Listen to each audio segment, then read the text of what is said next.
oh man, I'm getting close to 30. Like, it's gonna all slow down a little bit. Like, I was, people don't do this when they're adults or whatever.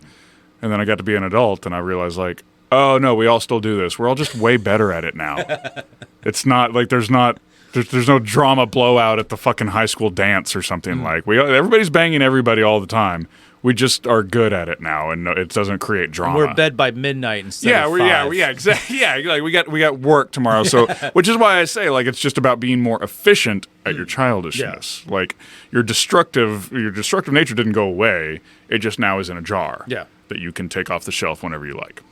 For a lot of people, they don't know how to do it like that, and it just blows up in like a messy divorce which or something. Sometimes that still happens. Yeah. God, I remember like getting into 20s and 30s and being like, I had a bunch of friends that had got married off and all this sort of stuff, and I was like, that's super great. And I didn't get married, and I was like, I kind of had the feeling in my late 20s, like, man, am I like getting left behind here? Like, am I doing the right thing? And of course, I just kept playing in bands. I didn't do anything about that feeling. Like, didn't solve anything. But then after a couple of years, then like a lot of those guys started getting divorces. And I was like, they started coming back into the maybe fold. I'm not doing all right. Maybe I'm not doing that bad. Maybe I'm all right. Maybe I'm all right. They come back, they go do the family thing. You get maybe a little jealous, a little introspective. Then they come crawling back. Yeah. And you're like you see them at a show. You're just like, what are you doing? I'm like, I'm playing in the band tonight. Like, yeah, that's why I'm here. I want to have fun. Yeah, it's just the empty eyes fun. Which, I mean, like, all my buddies, like, it wasn't like, I don't have custody, so I'm here. Yeah, so I'm here now. It's like, well, welcome to it. Let's go do a fucking shot. Yeah. Exactly. Welcome back. After parties at my place. Yeah, which it usually the fuck was. So you went on tour. Like, it's one thing, like, because obviously I guess I didn't see you for a little bit because you've gone on tour, correct? You've gone on tour with bands. I'm talking while you're grabbing a beer. Yeah, well, I'm grabbing a beer. Yes. I mean, well, and how long did that last? Like, I've actually not been on a lot of large format tours, like real full tours. I've been doing audio in Dallas for a long time. My first real gig, it was basically because my first real gig doing touring was Reba McEntire. Oh wow. Which was a fucking serious goddamn organization. And Reba Inc. Yeah. And she's. I went to Reba McEntire's 50th birthday party, or 50. It was something. Anyway, I can't remember which birthday party it was, but it was at the one of the like conference rooms in the arena in Nashville, Tennessee. It was awesome. There was a chocolate fountain. It was great. And she's a sweetheart. Just total, just like you're talking about, like the same person. Like she's just like, it's one of those people that like. Where when you say hello to them, you'd be like, "Oh, you're from Oklahoma." But like the sweetheart, just like Oklahoma girl, just like, "Oh, hi, y'all." Like, just like anything you want ever, please let me know. You're rich as hell. You didn't need to say that, but you did. Yeah, you're just goddamn sweetheart. That's the part you never forgot. Yeah. But that first tour, that Reba tour, like it was a little like, I mean, maybe understand. It was a big tour, obviously. And I was in charge of a lot of shit on my first fucking tour. And it went great. Mostly went great. But it was the most stressful thing I've ever done in my entire life. Because I was too green for it. I wasn't ready for it. I had what's referred to in the industry as gigmares. Oh, okay. Which you can ask my dad about this when you eventually have him on. It's a nightmare based on the gig. And this before or after the gig, or both? This is what? Oh, well, I guess it's like during the tour, I would develop gig mares. Okay. And even beforehand, like I remember a girl I was seeing at the time, she would talk about how I would talk in my sleep a little bit. I'd be like, dead. I'd be like, wires aren't working. like it'd be like, oh, the downstage left snake. It's half line on input 4. And she'd just be like, "What the fuck are you talking?" Like, and I'd be like, "Yeah, the red snake's good. Red snake's good. It's because brown, red, orange, yellow is Rizzer's color code. That's how we coded our things. So the brown snake, which is a brown being the electrical tape color that you wrap it in, and snake is a 12 input, XLR head down on the stage. So I'd rattle off, and she would like wake up and be like, "Well, what about the bunnies though?" And she's, I remember that. God, I've thought about this in forever. She says, well, what about the bunnies? And apparently, like, I was dead asleep, and I furrowed my brow and said, there's no bunnies. Like, even dead asleep, like, at stone cold logic, like, it's like, there are no bunnies. What are you talking about? Don't be stupid. Like, I am asleep and admonishing a person for their nonsense contribution. Meanwhile, trying to understand your nonsense in the middle of REM sleep. But my gigmare that I had for Reba was a tough one because I would kind of wake up and not really wake up. And you're in the bus and you're in your bunk in the bus and we're riding down the road. And my gigmare would be that I would wake up like you know those sitcoms where you'd wake up, but you like then you're still asleep, and then you wake up again, and then you're still asleep, and you wake up again. It was like that. Yeah. Because I would wake up and I would be under the stage during the show, which is when I have a lot of work to do during the show. Like I have things to do, and I would have a freak out because I would realize that like I fell asleep on top of the amp racks underneath the stage during the show. I got how many cues have I missed? What have I fucked up? What have I done? And I would start to freak out and realize that like, okay, I'm in a dark space because you're in a bunk on a bus, which is as dark as a fucking coffin. Great sleeping if you're not stressed out. And I would have to kind of like figure out where I was. And I would start to slowly wake up, and eventually I would like pull my watch out, or I don't even know if I had a cell phone at the fucking time.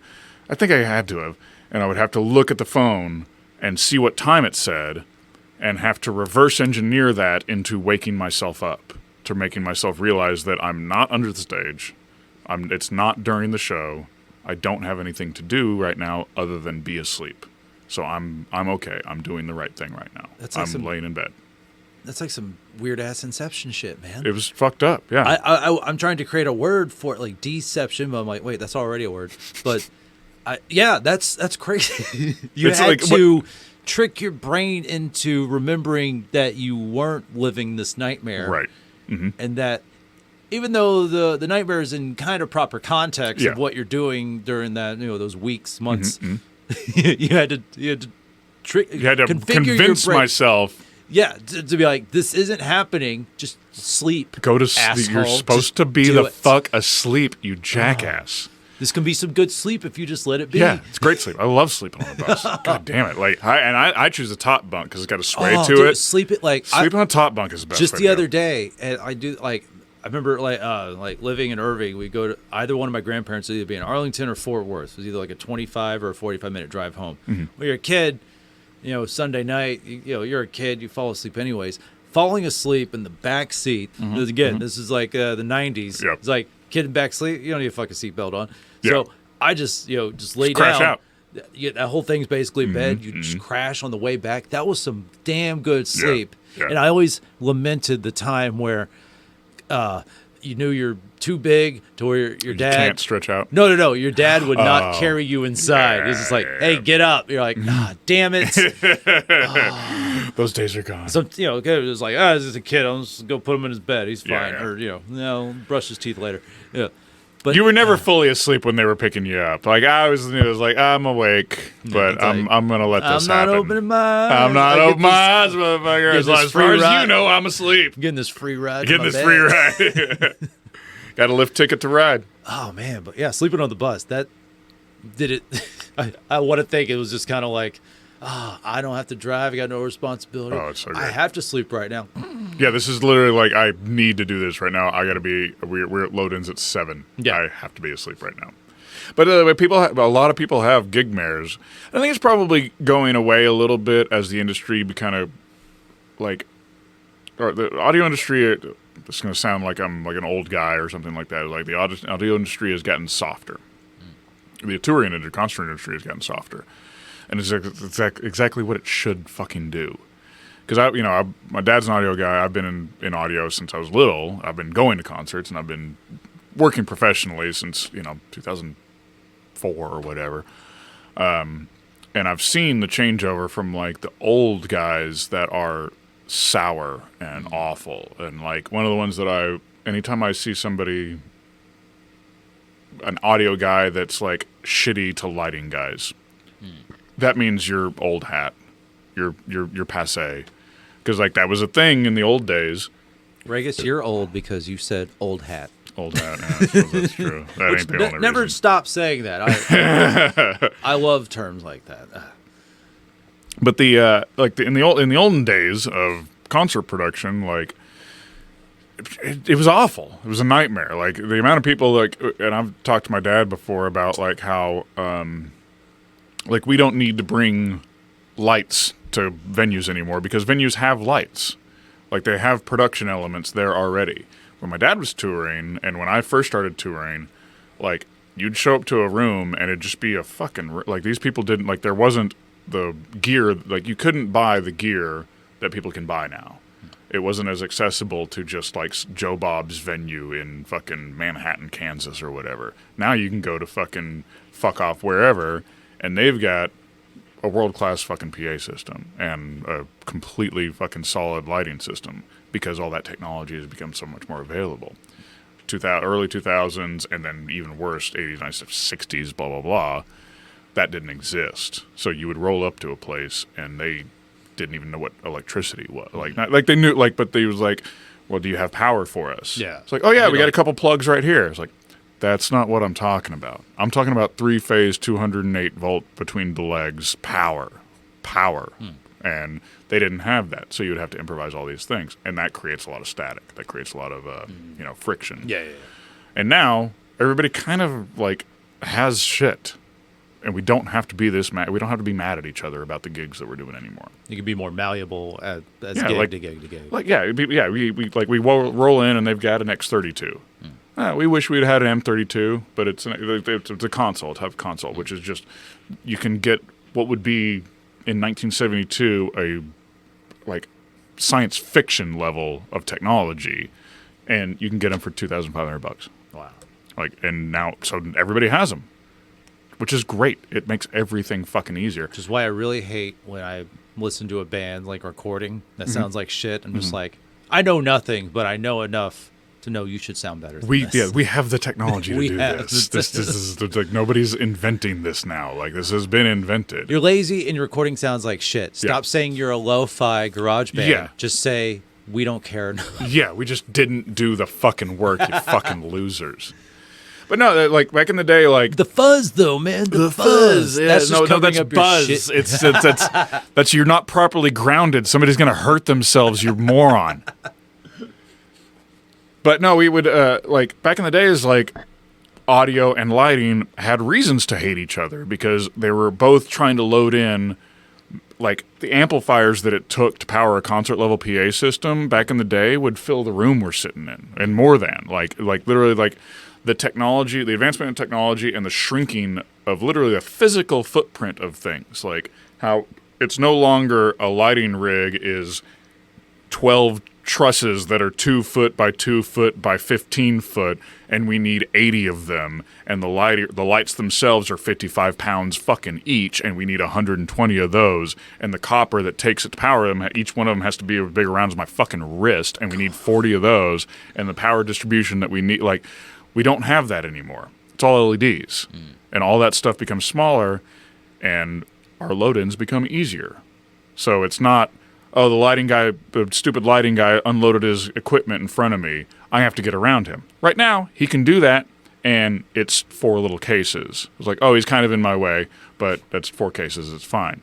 When the lighting, in 1978, if the lighting guy unloaded his stuff in front of you, that meant the whole fucking floor of the goddamn stage. And you might have to yell at a motherfucker about that. Now we don't have to.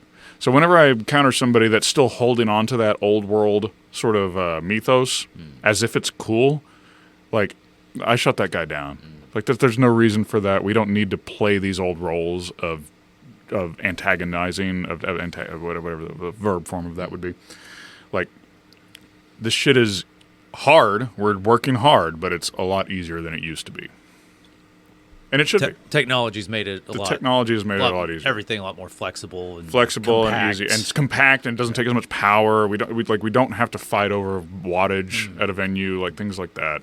It just makes it a lot easier, but that also gives it to where you have more tools, so you're able to accomplish more amazing things. So it doesn't get easier, but it is, as a person that's seen the difference between modern show production and older 80s show production, it means that we don't have to fight about it as much.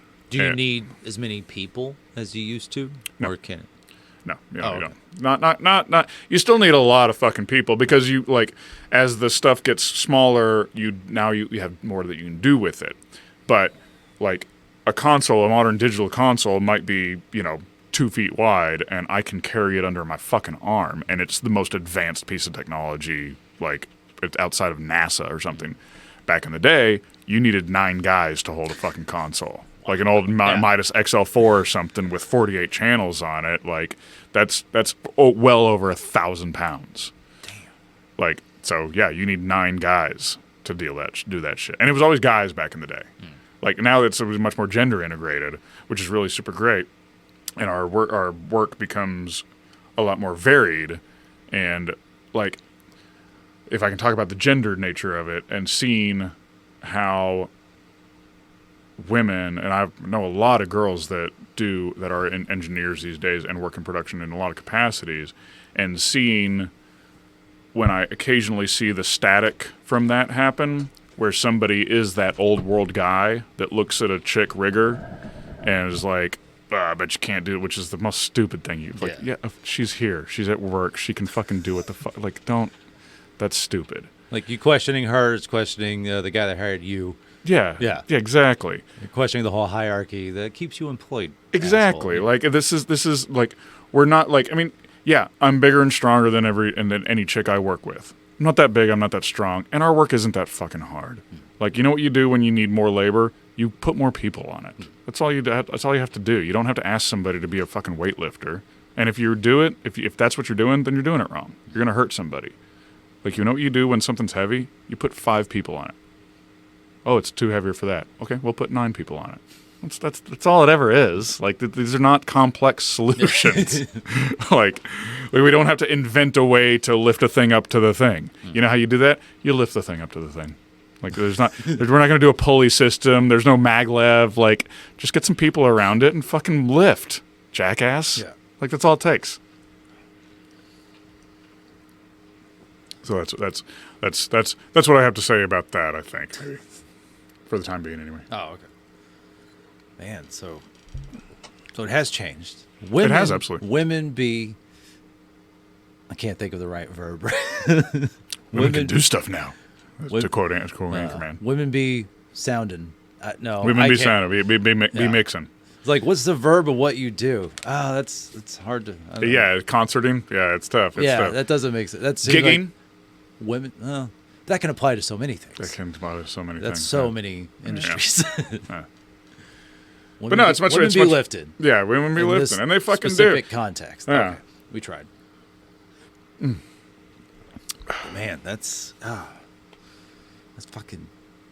It's exhausting hearing all that. I'm like, oh man, that's a lot of things. A lot of shit to deal with, man. The gigmare thing. I'm just like still unpacking that. I'm sure. No, I'm like I had one recently. The closest I can relate to that is it's still a thing I have to this day, even though I haven't waited tables in a decade.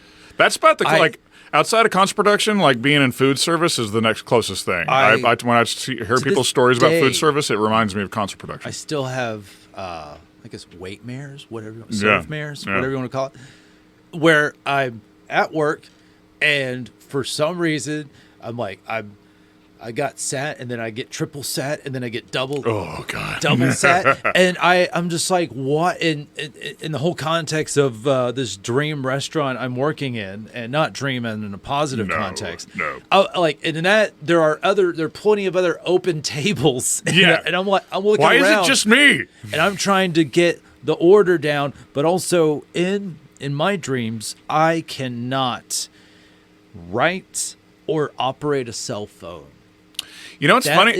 Those are two things. If I write, it's like some scribble thing, and if I try to get a self, because in dreams, not really waiting table dreams, but other dreams where I'm in some kind of conundrum, I do the real world thing. If I was there, and I'm just like, I need to call my girlfriend, help me get out of this, and I'll go to my phone, and she's the only in my favorites on my iPhone. Right. She's the only one there because she's a person. If I call anyone, it's her. Yep. She's not there, and I'm just like, that's weird. So I'll just search for her. That can't do it. I'm like, in the dream, I know her phone number. Oh, weird. But then, I'm like, I'll just dial all right, phone, if you're going to fuck with me like this, I'll just dial the goddamn number. Yeah. And for some reason, I cannot move my thumb. It's hieroglyphics.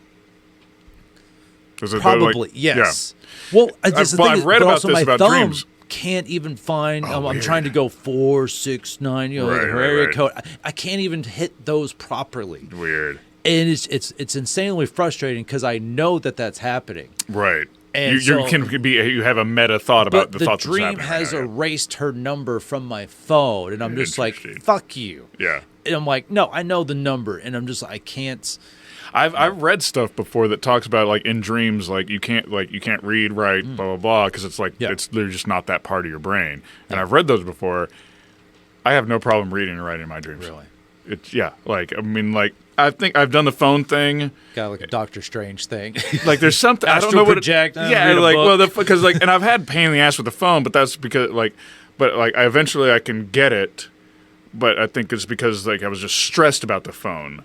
But like I've read and written and typed on my phone in my dreams, which I've read things about dreams that like that's totally apparently not the thing that you're supposed to be able to do like at all. Like literally, that's not what part of your brain is active while you're asleep. And I was like, well, I have no problem with that.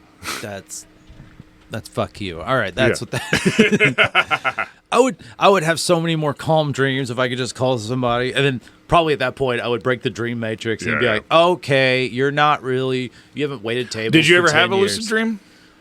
When I was younger, maybe a couple of times. Yeah. I had one where Who did you bang? Everybody. I was too flummoxed with. It's just like all of a sudden you have this power. No, I kind of started not high flying, but low level flying, where I was like a good 50 to 70 feet above the ground. Yep. I know exactly. Like you don't go high. Like it's like I can do like a. But because you're testing it out. You're it's like I'm not going to play this too heavy. It's like you're riding a bike. It's like I'm not going to go downhill with no arms. I'm going to ride this thing and be like, all right, cool. Yeah. But so one time, and I think I used the light switch method, where you go to. So you're trying to. You go to a light switch, and then so many times I've thought that to hopefully remember that in a dream. Only one time it worked, where I go to a light switch, I flip it, and nothing happens. And then it clicks. It's supposed to click in your mind that you're in control of the dream now. And that's what happened. I think it was in like some empty apartment for no reason. Yeah. Like maybe I was getting showed an apartment. And I was like, oh, fuck, I'm in control. Yeah. So I went outside and started flying around. But every once in a while, I'll have dreams where I can jump like Luigi Super Mario 2 style, where I can jump in the air and I have this ability to control my descents, and it's like 20, 25, 30 feet, and I can come back down safely. Gently, nicely. And I'm just like, and I kind of do it more, and I get higher where I think I'm you double jump? A little, there you go. And then I think I'm trying to like get to the point where I'm flying, and then at some point my alarm wakes me up, and I'm just... You have a big dick? Is that what you're trying to say? No, I'm trying to tell you I have to pee. Oh, yeah. I need the yellow card thing. All right, so we're going to take a break nobody knows about. Yep. Yeah, so dreams are stupid. Most of my dreams are I'm somewhere different surrounded by people I don't know, and I'm wondering why the fuck I'm there and what the fuck is happening. I don't. And it goes on for like 30 minutes, it seems like, and then... I wake up and I'm just like, what the fuck was that? Luckily, they're not bad. Yeah, I don't. Confusion. I don't often know. I did have one gigmare a little while back, just apropos of nothing. Like just like I wasn't really gigging at that much at that point, but just one popped up, and it was a specific one which you'll enjoy. It was I was doing some big festival at I think up at Dr. Pepper Park or Pizza Hut Park. Basically, is where it was, like up in Frisco, where it's like it's kind of a soccer bowl, like where it's not a stadium style, but it's just a hole dug into the fucking dirt. They do Edge Fest there, so they do the big radio festivals there, and it's just so impossibly hot because it's just a hole in the ground and it's open air. It's just a nightmare hot. But it was that sort of venue, and then we had a curtain, and I was like plugging in all the XLRs, plugging in all the cables for the Deftones, and they were about to go on. And the curtain drops, and nothing happens. And then I look over to where all of my cables are supposed to be plugged in, and nothing is plugged in. They're just sitting on the ground? There's just a big empty 48 channel input panel with just nothing plugged into it and a bunch of shit laying on the ground, and Chino Marino has a microphone in his hand looking at me. Oh God. That was rough. That was a rough gigmare. Some people think that's like, oh no, I didn't study for this test as bad. It's like, well, you can get past that and no, this is like this is a gig that thousands of people have paid to see. Paid to see. It's happening right now, or at least should be.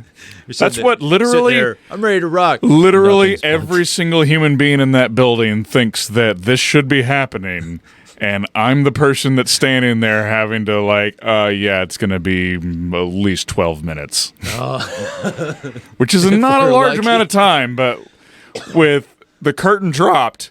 Yeah. 12 minutes after the curtain drops, the band starts. You're getting written up in Rolling Stone for some shit like that. Oh man, that makes me feel better about any stressful dream I have, because it's never on the scale like that.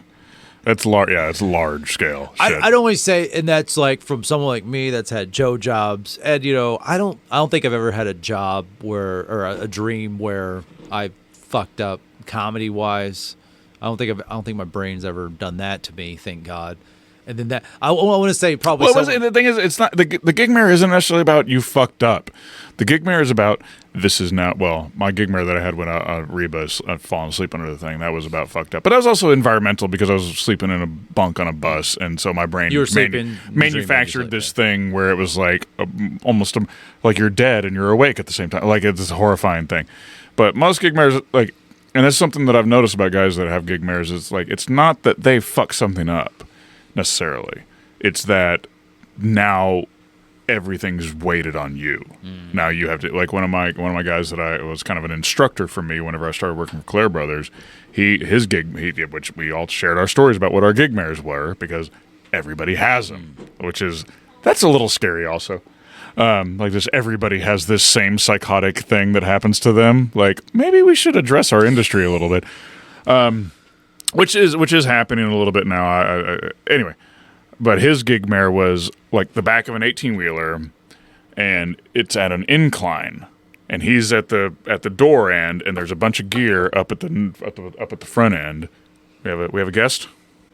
Well, I think that might be a great segue into talking about this place, because we just had some guests. So what I love about this is this facility my podcast, that we're in. I go to people I want to interview just because that's what I want to do, and that's what the equipment allows me to do. And we are at Pro Rehearsal Studio, which is where you and plenty of your bands. It's basically been home base.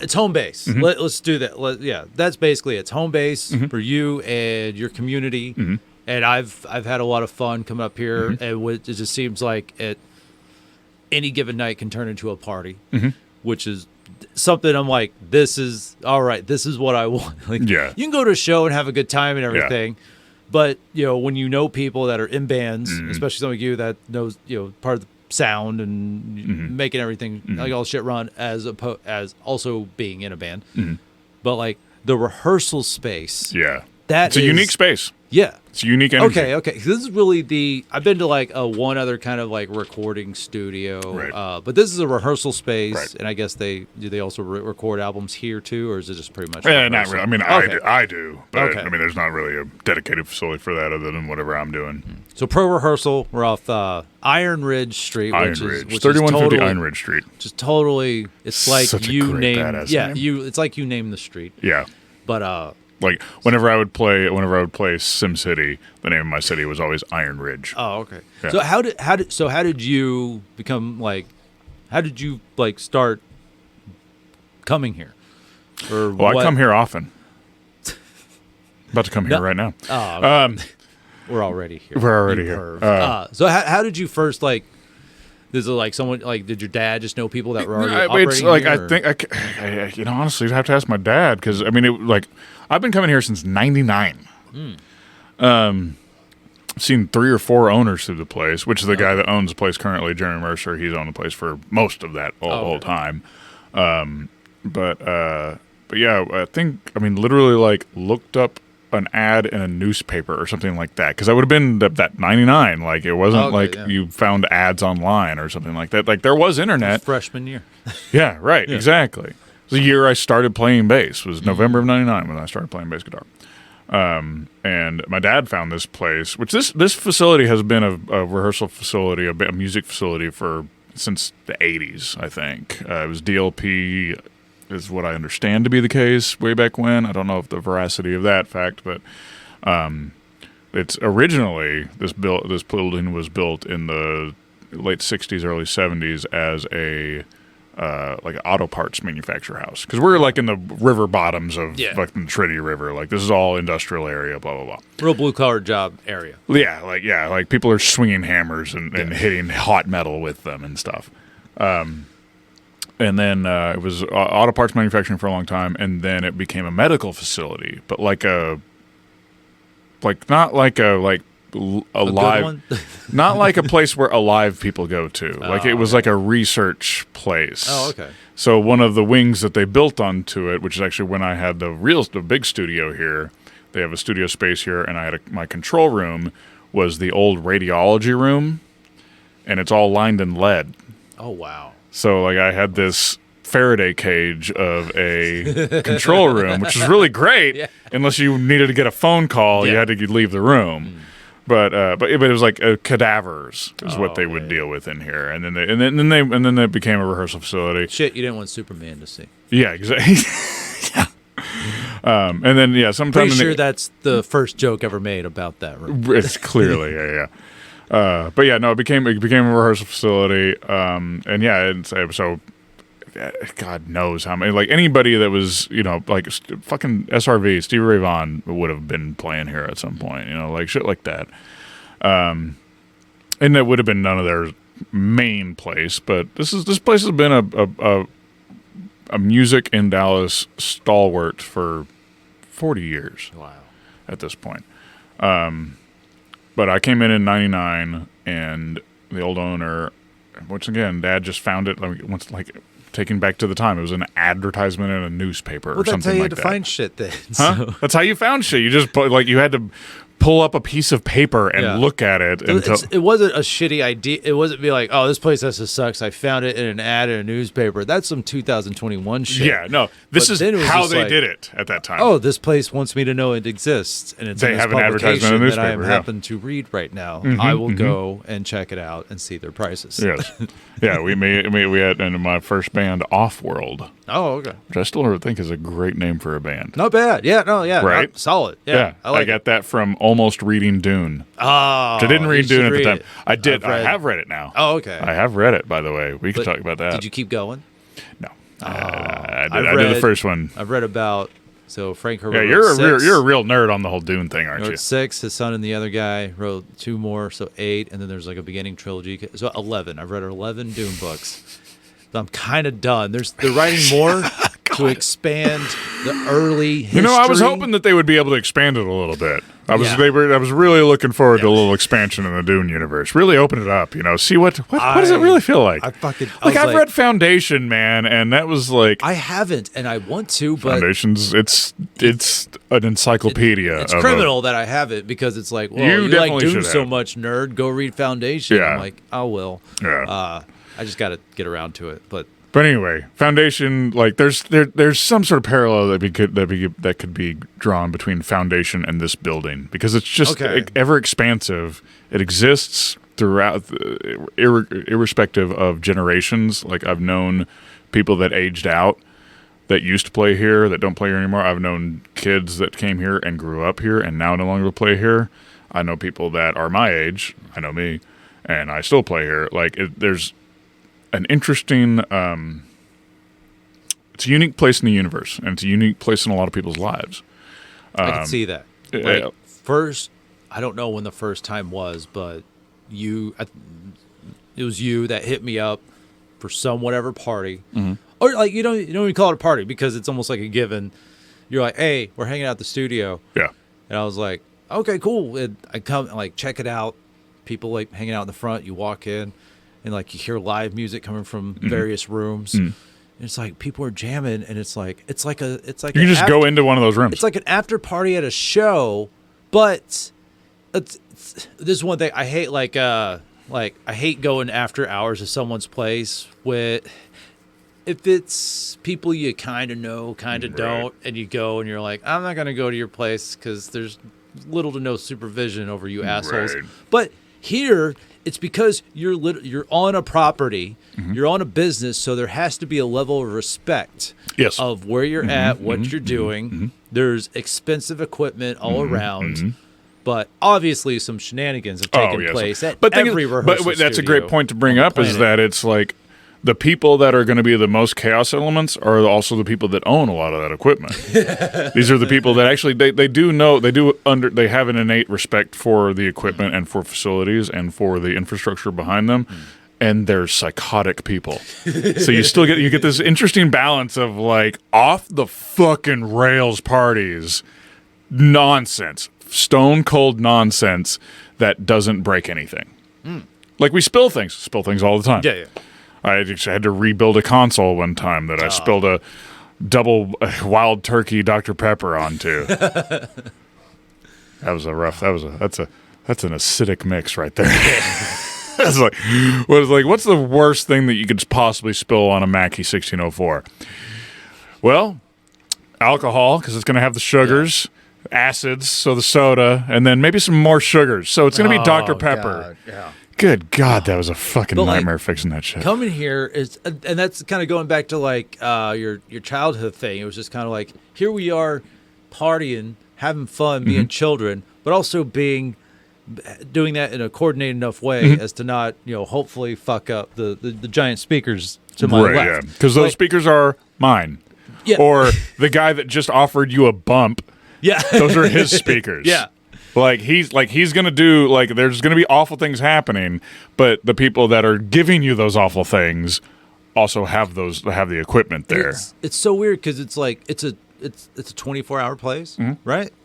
It's 24 hours because Can't stop, won't stop. Yeah, band members have all hours, so it's like we can meet up at 2 a.m. So they do, and so it's a 24/7 facility that you can openly drink alcohol and you can't smoke in here anymore, but like at the parties it's like people just fucking smoke cigarettes whenever they want. You can't smoke cigarettes inside. Yes, that is the rule. You cannot smoke cigarettes. That is the words that are because also cigarettes are fucking awful. Like, cigarettes stick to a building like no other smoke sticks to. That's why, like, when I live in Arlington and they had the cigarette ban, the smoking ban, I was just like, really? You think that's going to class up this dive bar that's been chain smoked in by thousands of people for 40 fucking years? Oh, yeah. Your smoking ban. That was the problem. Your blanket, and that's what I hate about it, is the blanket smoking ban is just kind of like, all right, like do some new, like any new bar built can't be smoked in. I'm just like, all right, you can grandfather in. Yeah, And you know, I wouldn't disagree with that, but that's the inflexibility of but also like if bureaucracy. you could grandfather in, like then no, that just wouldn't. Then it's just a disincentive to open a new place, which sucks. I remember going to like I'll tell you what I do remember about the smoking thing in Dallas was I remember the first time I went to a venue that I went to the Door had a venue in Deep Ellum before they moved into the Gypsy Tea Room building. They had another one that was kind of off at Ellum somewhere. Yeah, no, you remember that place? I bet you did. I went to there when my car was illegally towed. One night. Sucks. But I remember walking in and seeing like bands playing, and they had a bar and stuff, if I remember correctly. I don't think I was drinking at that time, but I remember taking a moment to be like, "You don't smell cigarettes? It smells really clean in here." And I don't smoke. I've never smoked it. I think I've literally held a cigarette in my entire life. I've smoked cigars a little bit, but that's mostly just because to be an asshole. Like they're fine, whatever. I don't actually give a shit about cigars, but I will totally. Did your dad hand you one? Because he handed me one. No, yeah, he'll hand you one. Yeah, hell yeah, hell yeah. You know, I remember. Oh, this is a great story. I will derail everything else to tell this story. I tell this story a lot actually. Is when you and I went to the clubhouse. Oh, okay. This is one that I can't keep in my brain. I'm glad it's in This yours. is a real thing. Okay, so now I'm speaking to the audience because this I know how to tell this story. It's such a great fucking story. Okay. This was somewhere after high school, which we hung out like a lot after high school, but we didn't hang out a lot, but we would hang out intermittently very hard. Like we would party hard, like not even like party but like we'd go to do something. But we would have a good goddamn time. And it was always super easy, blah, blah, blah. With an underlying level of responsibility to it. Yeah. Which is kind of how we live our lives. It's kind of like, I'm not going hard to the rails because I don't want to get, I don't need a record. And also, we're just not those people. Like, we like to have some fun, but it's also just like, if we got to work the next day, it's like we're cutting out. Exactly, yeah. But anyways, yeah. But I remember I was at my parents' house, sitting on their fucking couch. And my phone rings, and I think it was one of the old Nokia brick phones. Is how old? Because I held on to that phone for a long time. By the way, I loved my old Nokia brick. I drove over that shit with my car. Damn, it was fine. My phone rings, and I hadn't seen you or heard no hide nor hair of you for at least a couple months, if not 6 or 8 months. But saw the caller ID and said Brian Breckenridge. I was like, oh, what's up? Interesting. And I answer the phone, just sitting there, and like, well, what's up, Brian? And he goes like, hey, you want to go to the clubhouse? No, I had never been to a weirdly, I'm 22 or 3 years old, or 4 or 5 or something like that. I can't, in early mid-20s. I had actually never gone to a strip club. And your opening line on that phone call was, do you want to go to the clubhouse? It's like 4:15 in the afternoon. And I go, yeah. Yeah. I actually, it's funny you call. I want to do that right now. Yeah. I knew I had plans tonight, but I didn't know what those plans were going to be. Yeah, I knew that something was going to occur, and now I realize it's this. And it's like, all right, well, I'll be there in 20 minutes. Cool. Click. It's like a 25-second conversation that we had. And you pick me up.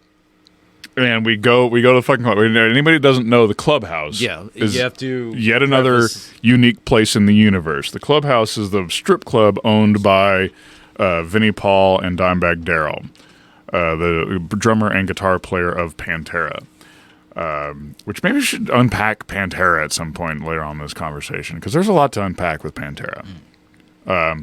But they're like, it's a metal band, platinum selling metal band, wild, like had a #1 record in 2003 or something or whenever the fuck it was. Like way more records sold than anybody would think that a fucking relatively extreme metal band would sell. They get it's not all boring ass Walk, which I never want to hear again in my life. Or it's still good. Every time I think about Walk, I think it's like, what a lame song. I don't want to hear that song. And then every time I hear Walk, I'm like, fuck yeah, this song. God damn it, this fucking fuck. Yeah. And I'm like, always over to the side, just kind of like, oh, I can listen to anything else of theirs right now. Which, I mean, I don't fault you for that, but like, but so anyway, so yeah. A couple of dudes from a fucking heavy goddamn metal band bought a strip club. Yeah. Living the goddamn dream. Like who, like, I wanted to post on Reddit, like, who is the closest to 100%ing life? Like, who is, like, got all the achievements? And the dudes from Pantera purchasing a strip club and having it be successful for decades. Pantera, a popular, sometimes extreme, but also like I'll have seen. They're not Nickelback for. I love seeing the description of them as a groove metal band, and I'm just like, I guess they have some sweet, catchy riffs. If that's what that's you just mean because they're southern and they go. Just because it's just yeah. And so, but they get really fucking extreme at some points. They do. But also big enough to fucking be one of the biggest metal bands of all time. Yeah, probably one of the last bands that like you watch those home videos where they're like off the rails outside of being on stage, and it's like it's crazy rock star shit, and it's like it's crazy how two of them are still alive. Yeah. Let's say one and a half. And one's dead outside of his own Rex is. I remember when Rex was the pretty one. But no, so the clubhouse. So that's this clubhouse. Yeah. So it's a strip club, but you would go in and they'd be playing metal. They'd be playing Lamb of God. They'd be playing fucking Slayer. You can get your lap danced on to a Mudvayne song. It's just like, what is this place? And that's where I've been I heard Seven Dust's cover of an LL Cool J song. Oh, and I was like, why is this kind of familiar? And it was just like, going back to Cali. I don't think so. And I was just like, what is, and I was like, that, it wasn't like I remembered the stripper that I paid for a lap dance that night. It was just like, I had to go home and look up this song. I could have just walked up to the DJ and be like, it's such what a was weird that song you played? A weird, different type of nerd. It's like, no, it's not that the stripper liked me. It's like, what was that song that they played? Baby, no, I need to talk to you, baby. What was that song you danced to? She doesn't know. Hey, Diamond, come over here. Yeah. Like, so what's your favorite album of theirs? And she's like, "Are you even enjoying this?" I guess. But like, do you think when they added that other member, did they sell out? Like, yeah. Do you think they sold out a little bit? Yeah, because I think they did. Like, it's like a question where you ask the question, but you don't even listen to the answer. You just start saying your answer. Do you think Rick Rubin should go back to producing their albums? And she's like, "Yeah, I mean, yeah." But so you pick me up. We go to the fucking clubhouse on it was a day with a T in it. So it was Tuesday or Thursday, not their 18. But we go in, and this is when you could still smoke inside. And they have like kind of a little bar. Like they have the bar. They don't sell booze, but they have mixers and all sorts of stuff. And then they have like a little gift shop or something almost. And I think it was kind of like for amenities. Yeah, it was like for. I don't know. They sold stripper clothes there, and I think that's because like strippers are kind of independent contractors, so they have to pay a house fee, and so like if a stripper shows up and they don't have stripper clothes, they can go. They sell the people that like it's this weird like I don't want to call it predatory, but it's like really late stage capitalism shit. Yeah, a little scammy. Like, oh, you can work here, but you have to give us a house fee for when you work here, and also if you need anything, we'll sell you those things. But so we walked into that place, and they had cigars. So we each bought a cigar, some fucking Churchill obnoxious fucking bullshit or something. Because like, ooh, it's a whole $8 for this cigar. And then we sat down in the front row because it was Tuesday. And the first song that came on was Coal Chambers' Rowboat, which is just dude. It's just the dumbest. Like, not an inventive band. It's the dumbest nu metal song that ever happened, which is really saying something. And I love the shit out of that song. I stone cold love it, unabashedly. I will play it anytime. I put it on jukeboxes and everybody can go fuck themselves. But that song comes on, and you and I are sitting in the front row on those rolly chairs that they got with the high backs on them. They're nice chairs. Yeah. And puffing on the cigar, and that song comes on, and girl starts coming out and stripping to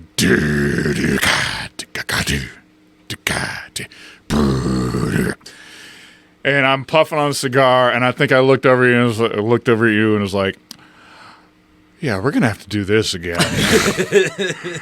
Like the first time I've smoked a cigar, first time I've been to a strip club, I haven't heard this song in 4 years at that time. Because that was like a song from 95 or something. That's my story of the first time I went to the fucking clubhouse. It is an insane place.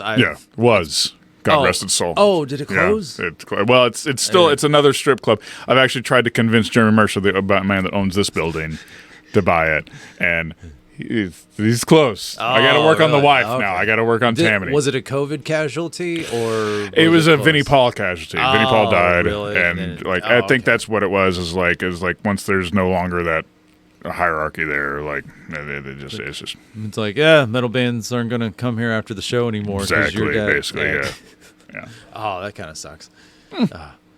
But it was things still are people as dudes into metal. Mm-hmm. It was still kind of like you can go to a strip club and they're playing like Lamb of God and Pantera, like literally, like obviously they're gonna play Pantera as a right.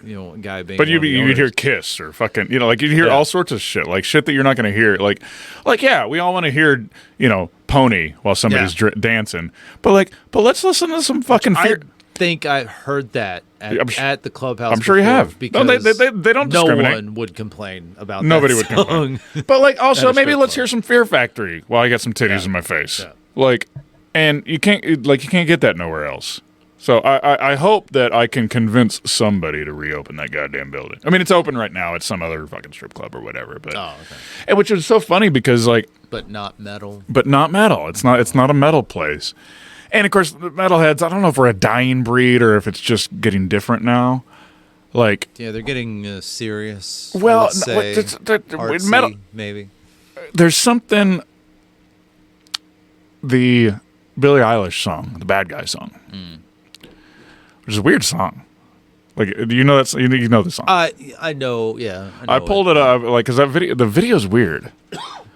And I always so weird. It's like bad guy, and it's a cool verse, or it's or whatever, whispery or blah blah blah. Yeah. But then it has this it builds up to what's supposed to be a drop, but then it's like and it's like it doesn't drop. Yeah, which is almost like prog or something. It steals the drop. Katy Perry song that does the same thing, where it's just like you feel it's like it's a huge letdown. I'm just like, this is bad songwriting. Yeah, well, I mean, I have to imagine they did that. There's something on purpose there. It almost makes me think it's prog. We're gonna make you think that it's gonna do this, and then we're not gonna do that. Yeah. But the video has these weird it's a weird video, and there's 18 different ideas in that video. It's fucking bonkers. But there's a couple of those videos that make me think of metal videos. There's one where she's just kind of lazily singing the song, and she's wiping her face, and she's wiping blood on her face. And it's this really impactful visual. Sounds like something in a Converge video. Yeah, it's like a post-metal video. It's because she's too young to know what metal is. Because she's 20 or something like that, whatever. But she knows post-metal. She knows Converge. She knows screamo shit. It looked like something that would be in a screamo video of somebody the lyrics are but in the video it's just the guy's just and it's on April. But he wipes his eye for a second, and now all of a sudden there's blood all over his face. That makes me think of a screamo video. Yeah. So I think that metal is still influential in modern culture. It's just not as metal. It's not as distilled. And it's now permeated into the larger cultures where Billie Eilish knows who the imagery's kind of the imagery certainly, because the imagery is certainly effective. There's no way that the Billie Eilish doesn't know who A Life Once Lost is. She knows bands like that. I bet she doesn't. But maybe not A Life Once Lost, but Coheed. So there's going to be bands that somebody like that who's a wildly modern pop culture phenomenon, but they know not their history, but they know that sort of stuff that connects to that history. Yeah, because you sometimes see some kind of celebrity that's wearing a shirt, they're wearing a Mastodon shirt. What the fuck? I hate that person. Well, I guess I just dislike. I think they're kind of cool.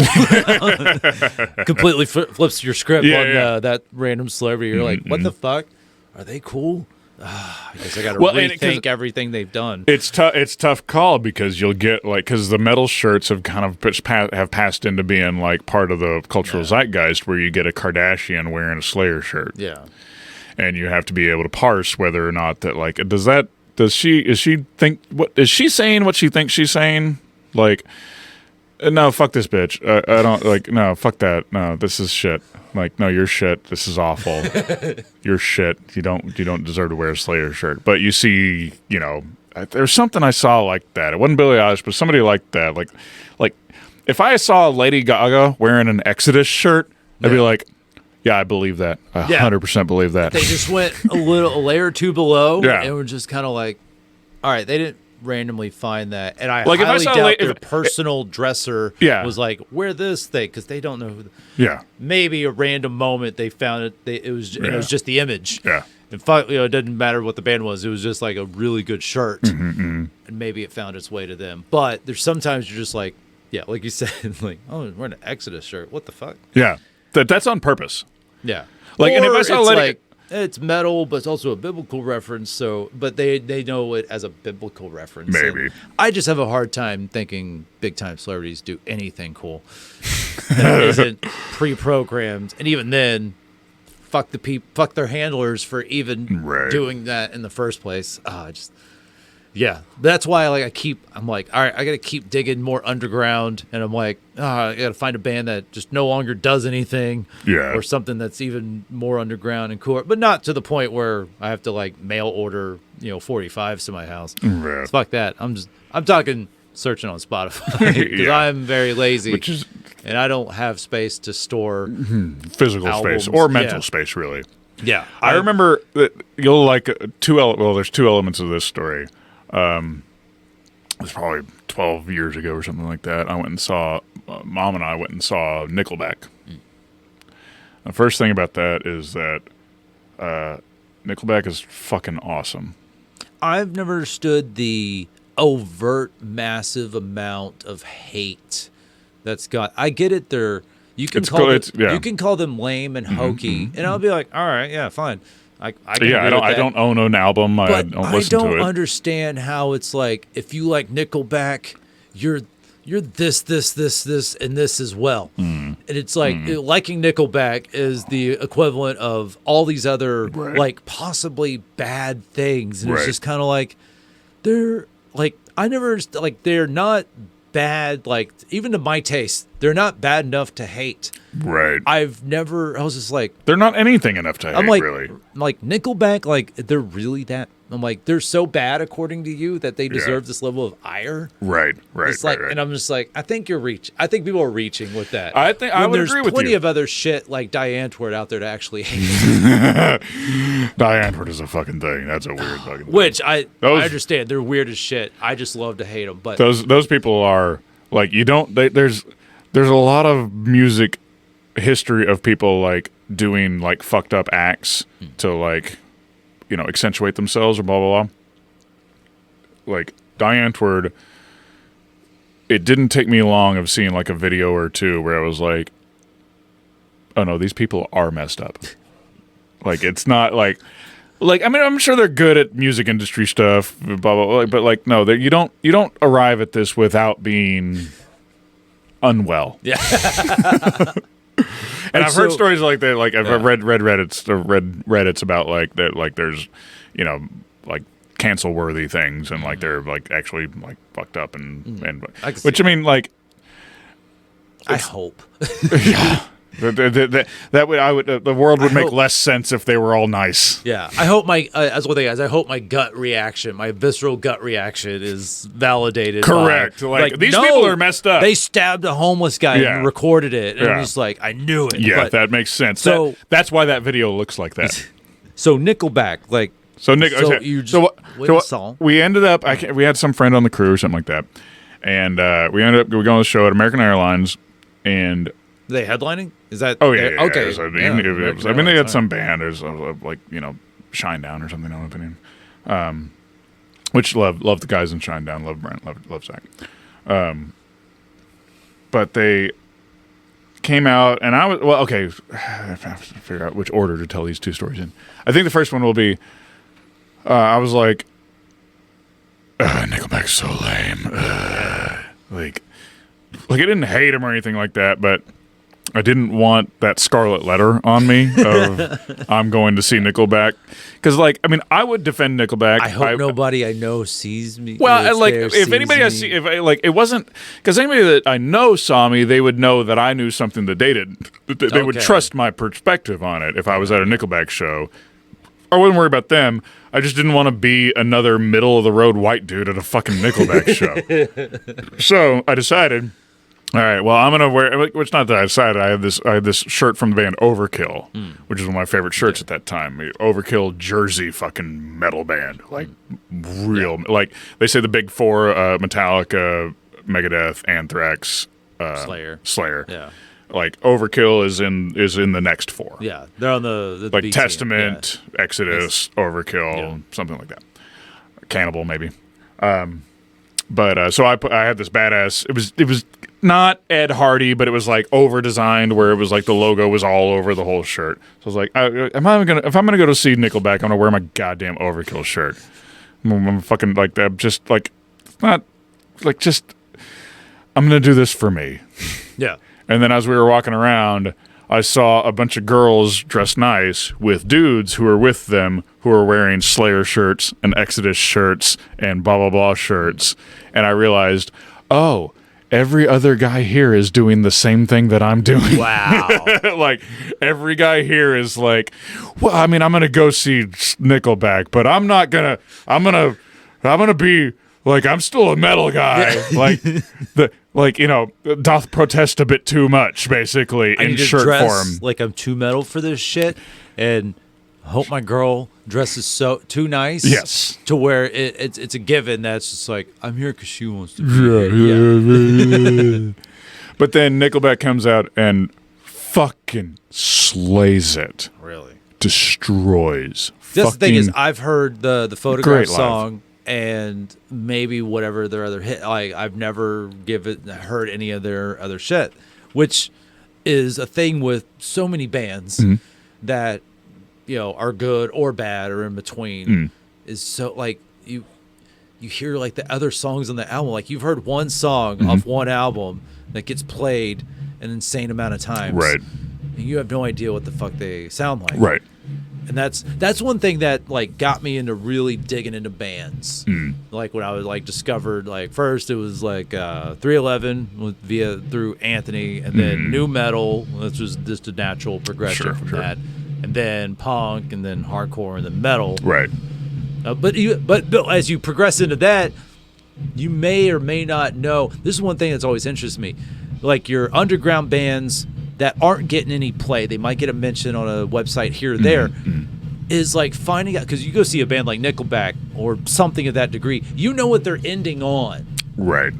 Or they might play a ballsy move, be like, no, we're playing this now. Opening it with it. Yeah, right. But so many bands have that thanks to radio play. They have the one song. The one song. Right. But when you go see bands where, you know, the band itself is selling merch at the end, and you maybe just got into them, or you know something about them, or you know a lot about them, but then like you have to like kind of see them live in order to realize what's their song. What's their song for them? Yeah. They may or may not have a music video. Right, I like when my first hardcore show was Sick of It All, and I had looked them up. They had a music video, which I understand Step Down is probably their end song or close to end song.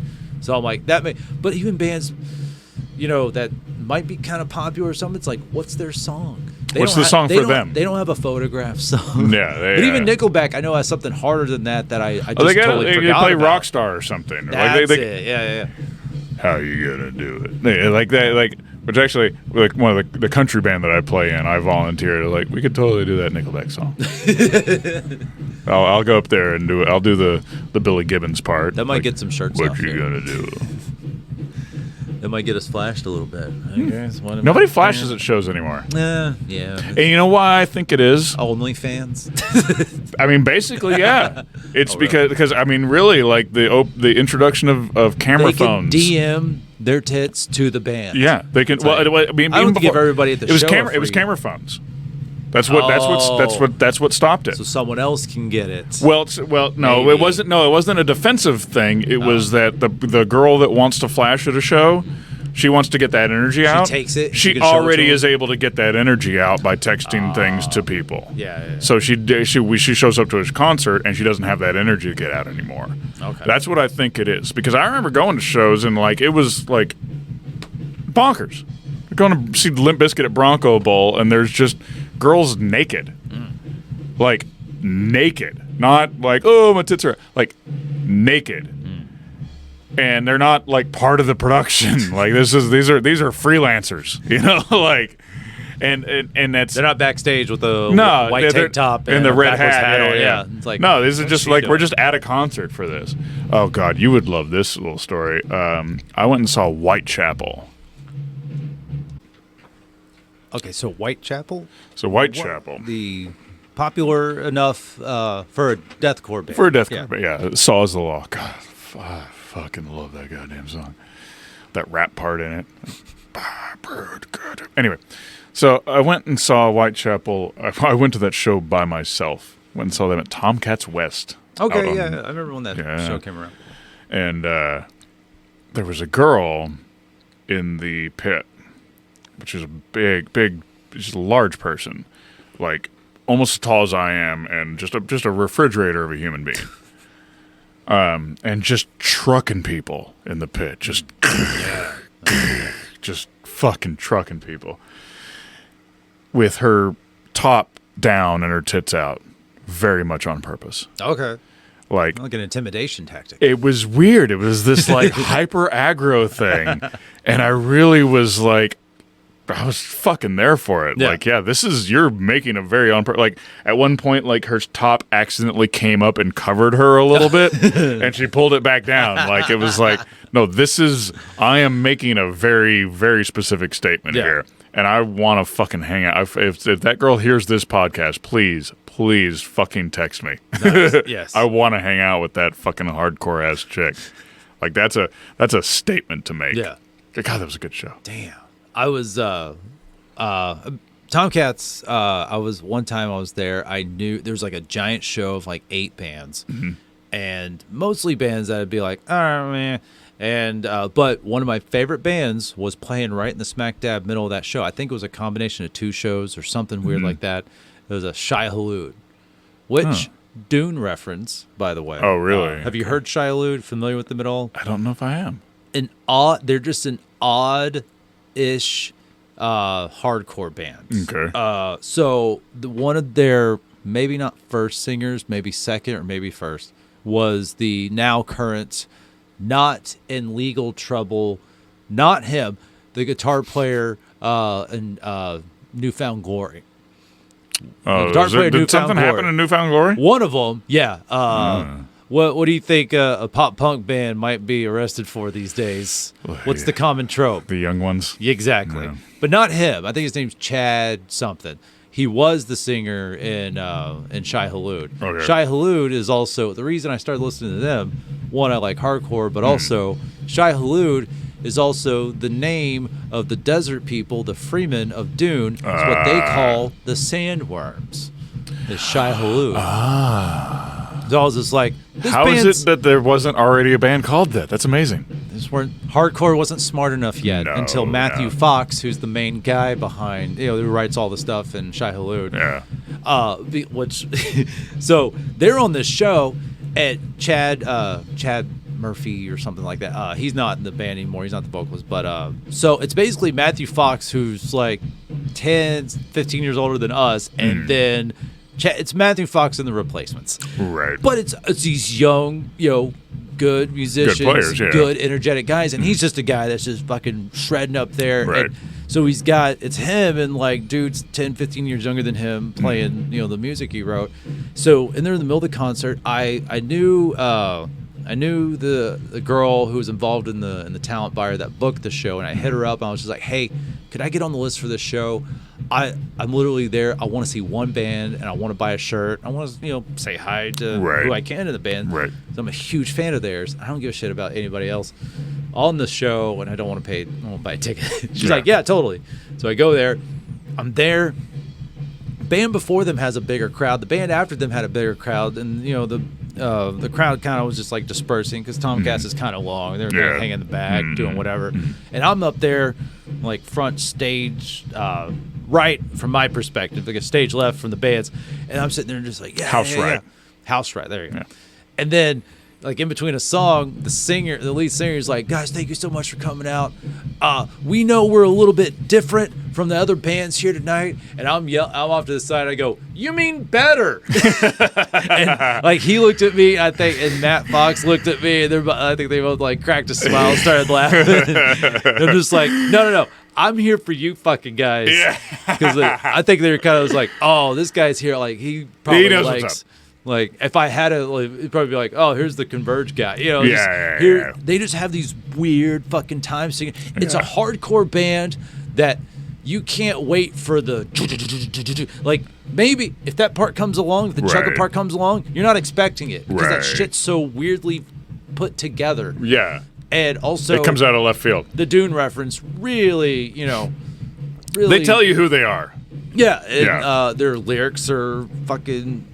like positive, kind of weird. It was just I'm like, there's a good reason you guys aren't that popular. Because it's a hard you have to really it's like you're only gonna get this what you like. Yeah, they're even hard to like for as a hardcore fan, because it's just there's no like you as a hardcore fan, you're kind of like, this is the part, your meathead hardcore guys like, this is where I do this in this song, this is where I do that. Shai Hulud does not give you that chance. No. It's a weird offbeat punk pace.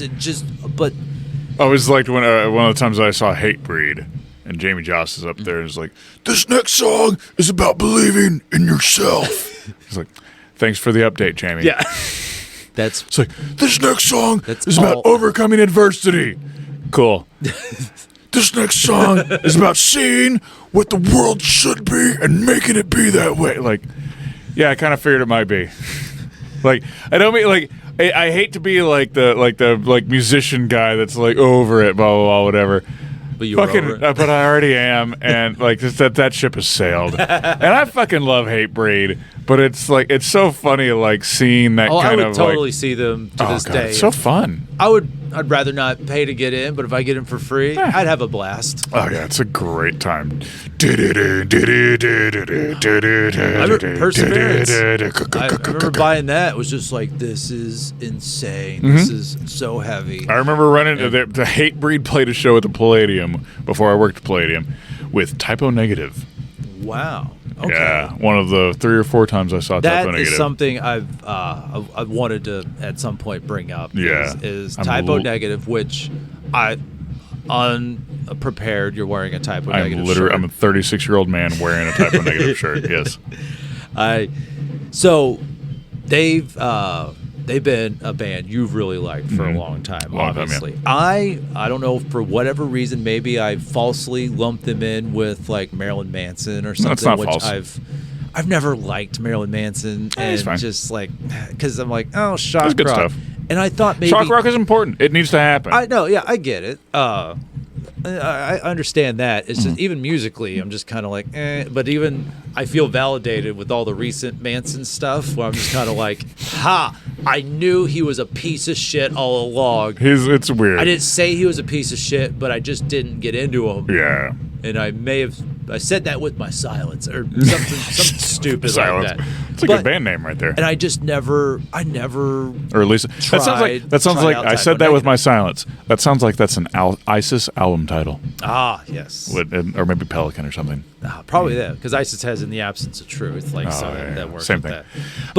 But because also maybe some Typo shirts were worn by the Manson kids at our high school, and I was just kind of like, just made a grimace face. And if they didn't, they would have been fucking stupid for it. Yeah, Typo. If you like Manson, you don't do your fucking work. Listen to Typo Negative. As someone who's listened to a lot of Typo Negative now and seen them live, thanks to you when their last album came out, and we just over the years of knowing each other, we just happen to know when to text each other about something. Yeah. And it just so happens.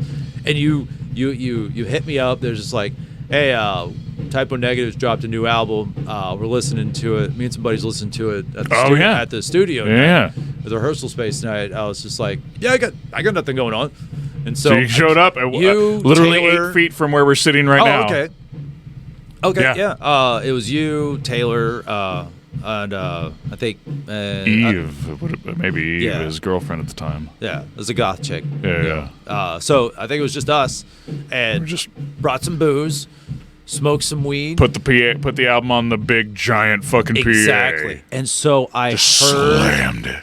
I heard Typo Negative for the first time, and probably the best possible context outside of seeing them live. Right. Yeah. And there was that last album, which I like to ask you this: like, do you think that was like their heaviest thing, like all the way through?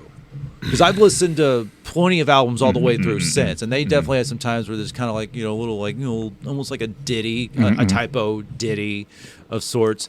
But fucking Dead Again just has some fucking heavy ass shit all the way through. But maybe that's also because that was the first album of theirs I ever had. That loud. Yeah, it was loud. Well, because you talk about heavy, which heavy is a complex subject, obviously, for me. It's a lot of things. There are a lot to unpack with that word. But you bring up a good point. I think you might be right. I think it wouldn't be unfair to say that Dead Again is the heaviest album that Typo did. It's a matter of degrees, but then you go back to the early history of Typo Negative, and like they were like had punk and hardcore elements going on. Yeah. Oh yeah. So they weren't, but it wasn't heavy per se. Like it was hardcore. It was punk, which like there's something like you can do something very similar that's heavy and hard, and it's hard and fast, but it might not be heavy. Yeah. I don't know. That's you know what? Straight up, I'm gonna have to listen to the fucking album again, which is a tough thing because the fucking album's not on goddamn Spotify, which is fucking bullshit. And they've made updates about that, like it's working on it because that was like a different record label or something. Yeah. But like that's it. Like people sleep on that fucking album. And I'll tell you this. And then they were coming in a couple of months. Yeah. To tour that album, and then you're like, I think you or Taylor mentioned, I was just like, oh, they're coming through. Yeah, I've never seen them. Yeah, and so I was like, I'm there, and bought a ticket and saw them live. Was that with them with Celtic Frost? Yes. Yeah, and I bought a Celtic Frost shirt because I think I was living with my parents at the time, and I'm like, if they saw this shirt and like my parents aren't really prudes, but I just kind of tiptoed around. I'm like, I'll get this Celtic Frost with this weird, slightly veiled satanic-ish imagery that they won't pick up on, but two chicks going down on each other. Not like two chicks making out is what they would do, but I'm like, there's an implication that they can understand. Yeah, this will just be like it's metal. It's black noise, white noise in the background. Your shirt, which is just their symbol, just the logo, just the negative would be logo, perfect. But it may or may not have been available at the time. But I did buy a shirt at that show. Okay, which I almost wore it tonight. I had to decide between my Typo Negative shirts to wear. When I finally started getting into them and gave them a proper listen, I was just like, this band fucking rocks. I've had a lot of people I know that are heavy. Yeah, they fucking rock. And you like once you like kind of and it's true shit. You see some interviews or whatnot, you're like, their influences are all over the place. And god damn it, if they didn't fucking form their own unique sound, which is so hard, even for bands I like. Yeah. It's so hard for bands to form their own unique sound, which is Sabbathy riffs, organ, this amazing keyboard. Yep. Maybe a punk pace. Their covers are amazing. They cover Hedwig. Like, god damn it. Like, yeah. Cover Hedwig, Beatles. Yeah, they do the Beatles. They do that. Oh my god. They do fucking one of my favorite ones is their cover of Highway Star. Oh, that's so good. And like, there's the keyboard solo in it, which I laugh about. Is like if Josh Silver actually played that live, that would count for at least 50% of his keyboard skill that he ever extruded into the universe that happened that day. Yeah. No, I fucking like. That last album, one of the things that I've said about that album is that I'm okay with that being the last type of Negative album. Okay. Especially the way it ends. Like, All Hail and Farewell to Britain. Yeah. All hail and farewell to Britain. And it just kind of descends and devolves, and it's just these war sounds and these ridiculous things, and just Peter Steele screaming. It's like, and planes flying over. There's a song on there that made me look at the lyrics, which were kind of hard because they're all in like that weird. He had font. adopted Catholicism at that point. Like, really? Yeah. Oh, okay.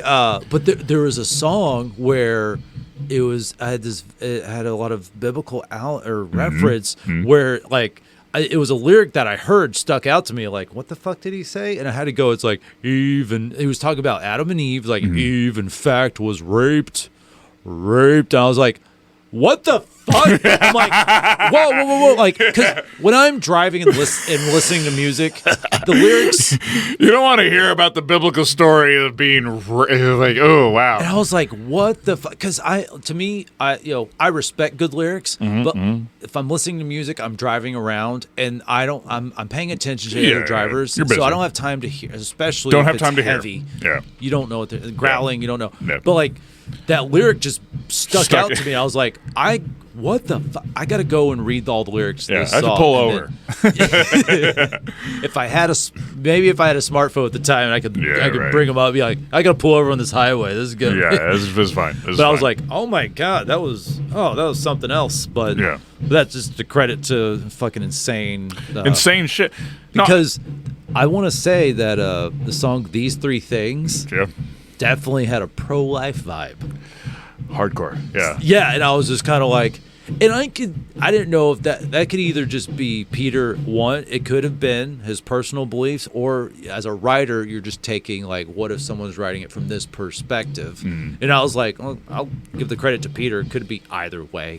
Well, and Peter's almost a Andy Kaufman-esque in how he would satirize things, and you didn't know if it was satire. That's why I was just like but that no. He was just Catholic when he died. Wow. Yeah, he actually did believe it's crazy because you hear that about because he's a smart person. Honestly, like when you think about all those crazy people in that generation, you heard like about Tom of Slayer, that he's just like he's a practicing Catholic. Yeah, he's like he's Chilean a Roman Catholic. Yeah. This is all satire. This is all. But it's like Carrie King believes every single fucking word.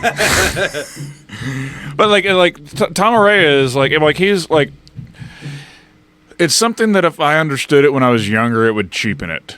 Is that Tom Araya is at work? Yeah.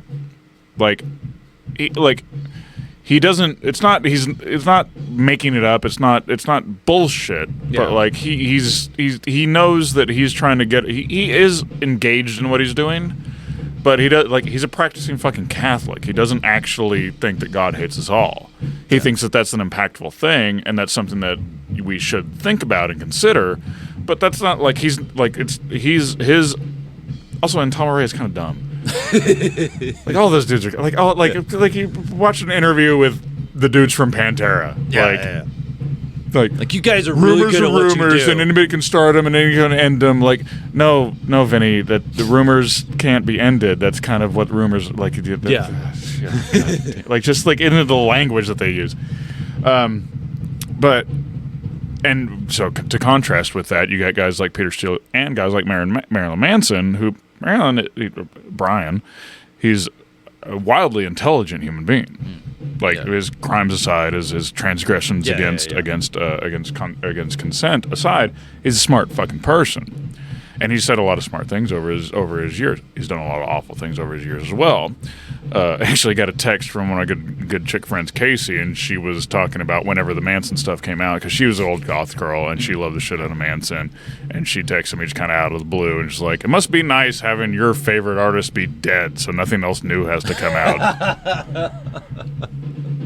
Because there's Peter Steele didn't not do anything bad. There's 0% that he didn't do something not okay. But then when you think about that, you think about Bowie, you think about Freddie Mercury, you think about fucking Led Zeppelin, any one of them. Like, oh, there's all those accusations. Just there's like, not accusations. Like, you get like 13-year-old girls would show up to the fucking show, wanting to. Yeah. Like it wasn't a violation of consent. It was a violation of this was a really problematic conversation. Yeah. But it was like you were like a 13-year-old that's really excited about what she's doing. That's not fucking cool. But in 1972, like, it wasn't just Jimmy Page. Yeah. And it wasn't just like he didn't go and pick somebody out. They had the that was the culture of a bunch of their peers doing kind of the same thing. Yeah, and they probably didn't ask questions. No, they did not ask a lot of fucking questions. They fucking shoved a mud shark up a girl one time. Like, that's like why, like, bonkers stuff. Like, and it's like. When you one of the things that I think about a lot is the concept of separating the art from the artist. Yeah. And how difficult of a conversation that is to have. Oh, extremely. Because, like, well, then you don't get to listen to Queen anymore. That's why I try not to listen to popular bands. Because nobody cares about their shit. Yeah. Even if there is. Yeah. Generally, there's not. They don't have enough money to survive those sort of accusations. Like, I don't have the money to afford the lawyer to get me out to even make this neutral. What do you think? Because and we can go back to Pantera, because separate the art from the artist. Pantera, like people talk about, like Pantera is racist. There's not anything in the text of their works that is racist. Yeah. Not for a fucking second. And in fact, there's lyrics where they talk about beating up Nazis. But I think those were mostly just a list of Philip H. Anselmo listing people that he thinks he could beat up. Yeah. So I don't think it really counts. Like, he's like, oh, I could beat up this guy. I could be like, that doesn't count. I'm a hard motherfucker. I'm going to talk about the other hard motherfuckers I could kick ass. Yeah, that doesn't really count as not racist. Yeah. But you can't pretend that there's not a racism element there. Yeah. That the fucking rebel flag was a big part of their iconography. Yeah.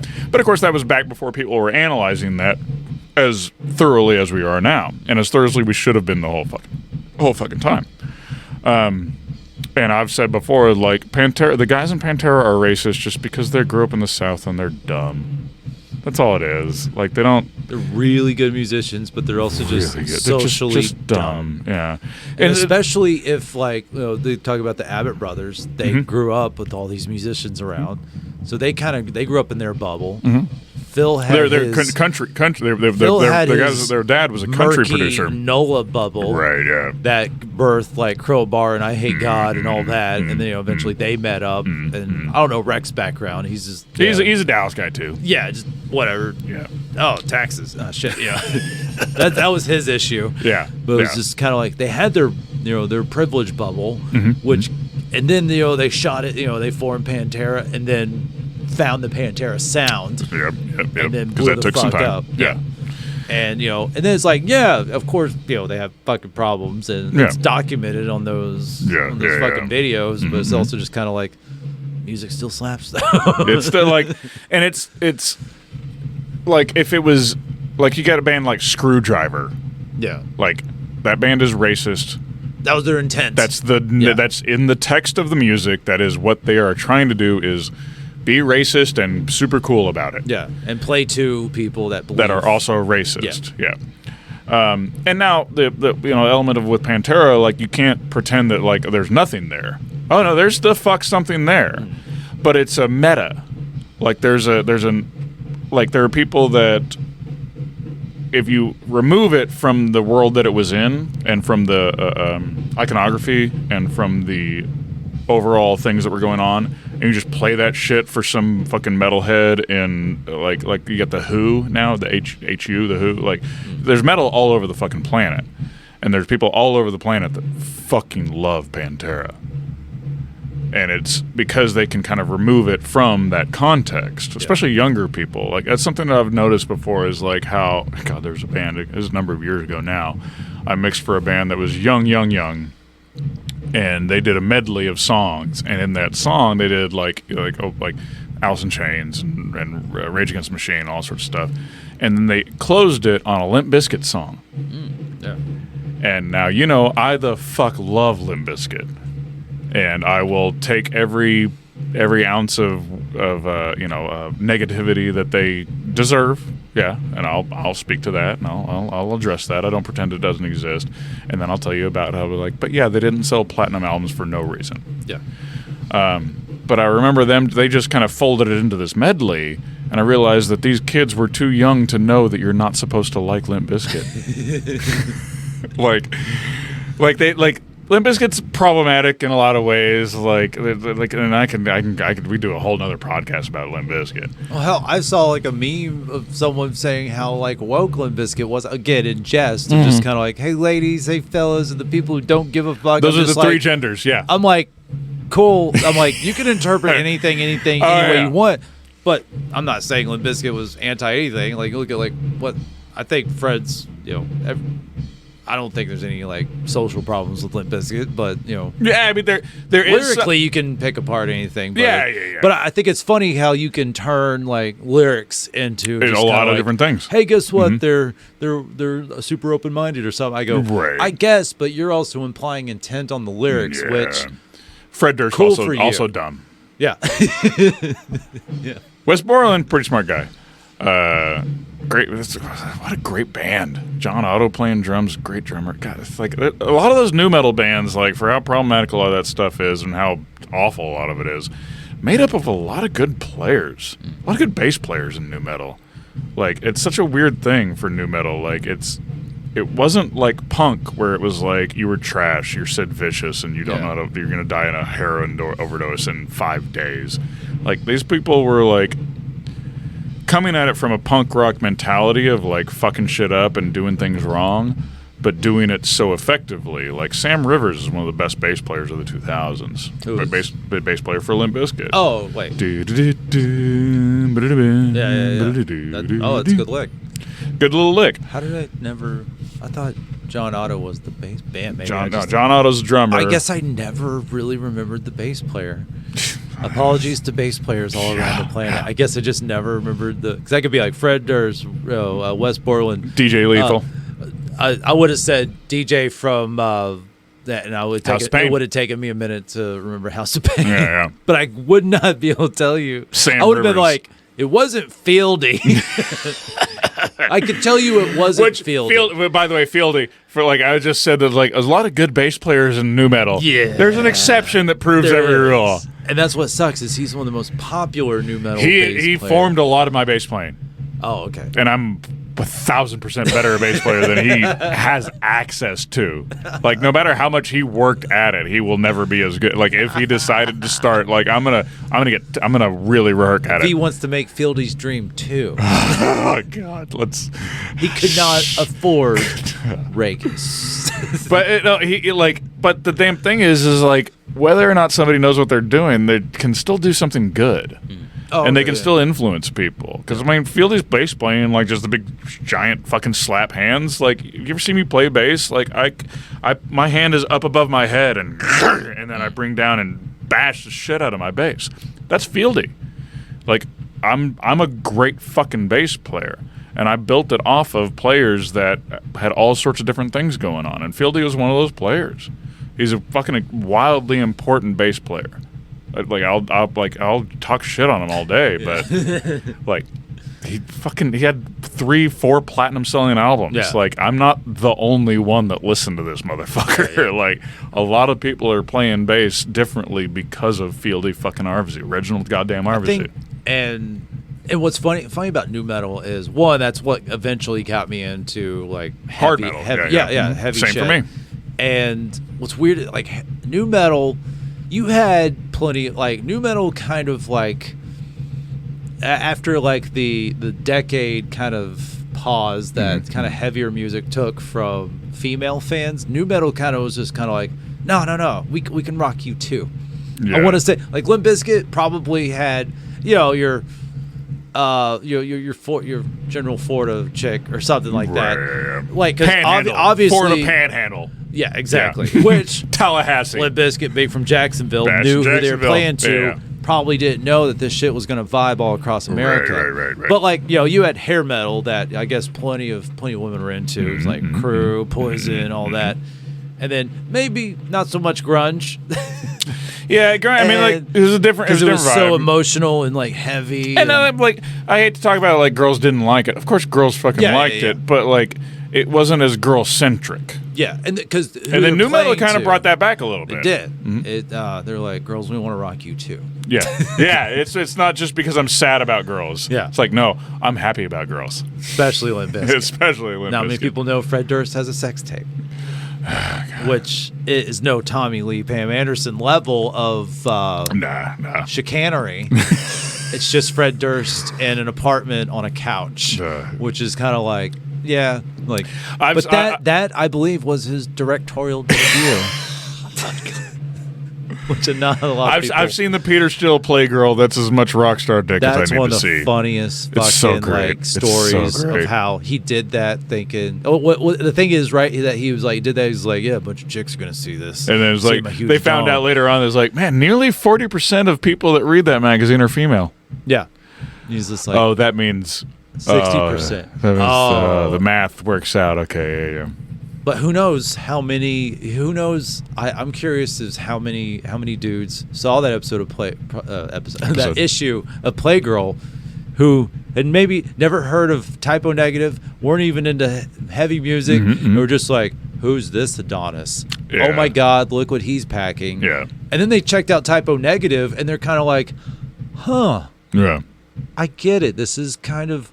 Like especially at the time, love you to death. Like something clicked with them, and they're like, I wonder how many at some point gay men went to typo shows because of that Playgirl spread. Well, he wrote a song about it. Really? What song? On Life Is Killing Me, the song "Life." I Like Girls. Oh, that's about. When it names all the fictional girls. Yeah, yeah. It's about it. It's inspired by like him getting approached by gay men because of the Playgirl thing. Okay. Which. There's also, like, before the Hard Times, like was the Onion for heavy metal now, there was another website called, it was back when you had websites. Remember those? There was a website called Infernal Combustion, which is a great name for something. And it was the Onion, but just for heavy metal. It had articles like Webster's Dictionary releases death metal to English translator. Like, Axl Rose dies, no-shows funeral. Lacuna Coil, not just about Christina, claims some dude from Lacuna Coil. God. Great fucking articles. Yeah. And one of them was, Peter Steele doth protest a bit too much. Oh, okay. And it was just like written in this shitty Brooklyn accent. Because they all had just shitty Brooklyn accents. Like, when people make fun of Brooklyn accents, that's how they talked. Yeah. Like, it's not satire. This is a real thing. And the article was Peter, it was quote unquote quotes from Peter Steele. Obviously, it's a satire article. It was like, hey, I did the thing in Playgirl, and then now I get all these dudes coming up to me, talking to me, like, it's like I just don't want to hear about it, like if one guy sees another guy and like he wants to take his fat hot cock and pull it and get some nice hot oils and rub it down and then slowly insert it into his anus and then that's cool. I just don't want to hear about it. Is all I'm saying. It's like if he wants to like lick the head of the penis a little bit and then slowly bring it down, but pull it back a little bit and like hold it away a little bit. Like if he wants to, that's cool. Just don't talk to me about it. That's all. And that's the art. Oh God! It's such a great fucking. But then, as you're scrolling through the website, as you're reading this article, then an Onion article or any news article will have like attached photos throughout the thing, and then one of them you scroll down and it's just the centerfold. Oh yeah. So, they need a doctor or anything for that. No. Yeah, it's like as Peter Steele is like, I'm 6'10". Things are to scale. Yeah. That's still one of the most fucking heavy metal things that ever happened. Yeah, VH1 did a top 100 heavy metal things that ever happened. Oh, okay. And it was and that was like number 14 or something like that. It has to be because it's like what other? We're like, well, you get Ozzy, Tommy Lee had Tommy Lee do it. Leaked sex tape. However, Tommy Lee doing a sex tape. Yeah. Ozzy snorting the ant. Like the top 20 was like 10 Ozzy things. Yeah. Like snorting the ants, Ozzy biting the head off the bat, Ozzy biting the head off the pigeon. Like. And what are you going to do? Like the top metal things that ever happened. But Ozzy was never trying to sell sex. No. Peter Steele couldn't even sell that. I always loved that. Sharon. Those little VH1 things, man, were great. I wish I could fucking really find. Fun. There were like the top 100 heavy bands. Yeah. Like, and was like number 2's Black Sabbath, number 1's Zeppelin. Which honestly, it's a tough call. I'd flip them. Yeah. I'd flip them. Zeppelin had too many acoustic things. Yeah, but they were good, but they weren't as prolific as Black Sabbath was. But anyway, but they're on the 100 most heavy metal things that ever happened, like heavy metal moments or something like that. It's great. It's 100 things, and it's just one of those talking head things. And they get Scotty in, in front of a blue screen. Which I'm pissed those aren't still around to any capacity, because as a comedian, I wanted to be the Hal Sparks of those things. Yeah, exactly. Just like, I know about that shit. Yeah. Let me talk about it and pay me, please, for the love of God. I will do. I'll take an appearance fee. I wear band shirts on stage to tell jokes. Yeah. For the very 0.1% chance that someone will come and be like, "Hey, great set. I love that band too." And it's like, maybe I should just go back to the flannel shirt thing of 5 years ago. God. But there's in the heavy metal moments, one of the what I said was the Peter Steele being in Playgirl, and one of the talking heads that they had was Sebastian Bach. Oh, okay, yeah. It was perfect for that. Good time. Yeah. Great. Yes, please have him tell me about this. And like it's like kind of B-roll footage almost, like where it's clear that they weren't intending to really record this, where they go to hand him the magazine. And it's like, and the girl behind the camera, she goes like, "Hey, have you seen this?" And he goes like, "Have I seen it? It's under my fucking pillow." My God. That's, Sebastian. Oh, yeah, perfect. yeah. Fucking nailed it. Nailed it, motherfucker. Oh. God, nailed it like I love Typo Peter Negatives so fucking much. Like he Peter did terrible things. Lot of yeah. Still, man, just an iconic band. Like I remember reading something. It's just like, like one of their influences is the Beatles, and you're just like, what heavy metal band's influenced by the Beatles? Just like someone says that, you have not listened to Typo. Yeah, you don't know your fucking history. And they just one of the fun ass moments that I've had. Buddies. No pun intended, two friends eventually met. So, a comic in Arkansas named Chris Pierce, he has a podcast called Death Metal Dicks. He's a stand-up comic. He does it with his friend, Buddy, who they may or may not be half-brothers, and they may have figured that out after they became friends in their 20s. It's a total Arkansas story. Yeah, exactly. Yeah. I lived in Arkansas for a time. I'm familiar with the vibe. They have a podcast together called Death Metal Dicks, where they talk about true crime shit, but they are both just hardcore death metal fans, and also just say insanely fucked up shit constantly. Right. And it's hilarious. Chris is constantly shitting on Buddy, and they're both just getting hammered during the show, and Buddy just says fucking crazy shit, and it's great. And know Chris through the punk rock comedy circuit people I know, and I invited them down and I booked them on a show. It was on Father's Day, like 2 or 3 years ago. Shitty turnout, but so they came and did a live podcast, and then we took like an hour break, and then we did a stand-up show. Chris headlined, and their producer Mark came with them, and we had a show after. Terrible turnout the whole day. It's also on there. I just paid them some money. Right. So after the show, we're just fucking pounding back beers at the venue, and I was just like, I just put Typo Negative on shuffle. Nice. And just this through their PA, which is a very good PA, and we just fucking pounded back beers with Typo Negative blasting. Yeah. And then we were like having a grand old time, and then we went to I think it's called Old South Pancake House in Fort Worth, Old South. Just fucking murdered a bunch of food. Oh God, Old South. Where this will show you who Buddy is. They had just ordered we ordered our food, so it's 4 guys. Chris and Buddy are like weightlifters, deadlifts and shit. So you take them to Old South, and they're gonna wreck the place. Exactly. Yep. And Mark is probably like your frame. Yeah. And so it's like me and Mark and Chris and Buddy. I go up and go to the bathroom. I come back, and apparently what Buddy had done, he had ripped a huge fart. And they told me that he ripped a huge fart because Buddy's he's a sweetheart, but also a disgusting guy. Right. He ripped a huge fart. Then he turned around to the people sitting behind him and goes, "Bon appetit." But that night that is so anchored old by South. a love of just those guys, all of us loving metal, and just at doing this show, we had a fun time. Yeah. Paltry turnout, but we just it was just anchored by us just for a good hour, maybe 2 hours after the show, just pounding back beers. Typos blasting us, just talking, having a grand old time, and then we go 10 minutes down the road and have some fucking omelets and shit. Well, that's what Typo just kind of.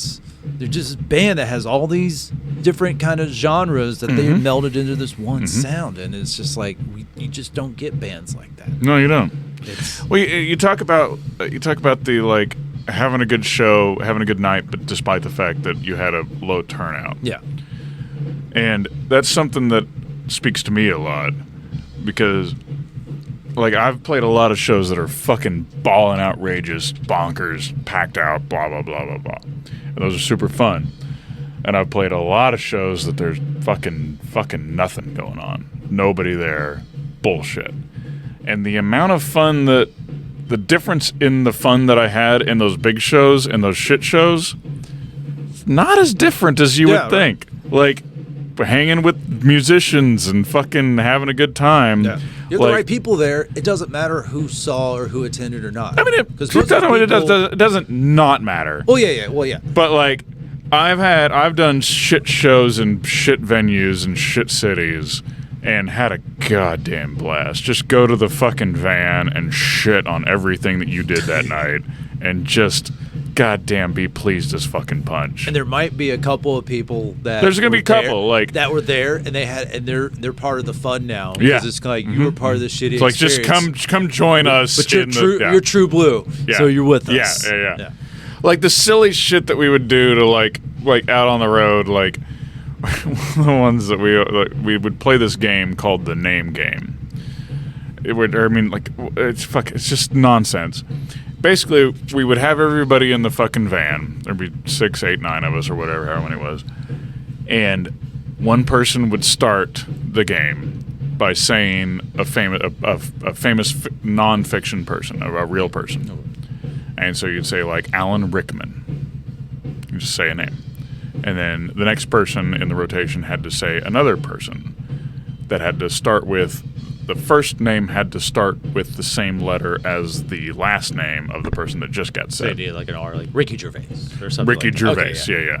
And then the next person would have Gerard to say Gerard Butler. Oh. And then, but the thing, and so, which that's a hard game, honestly. Once you get a couple of iterations in, you're trying to think of names.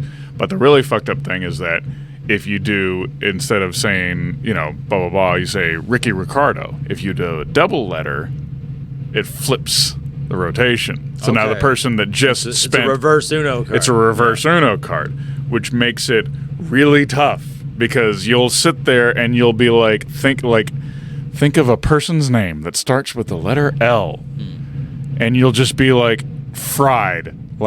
I don't know.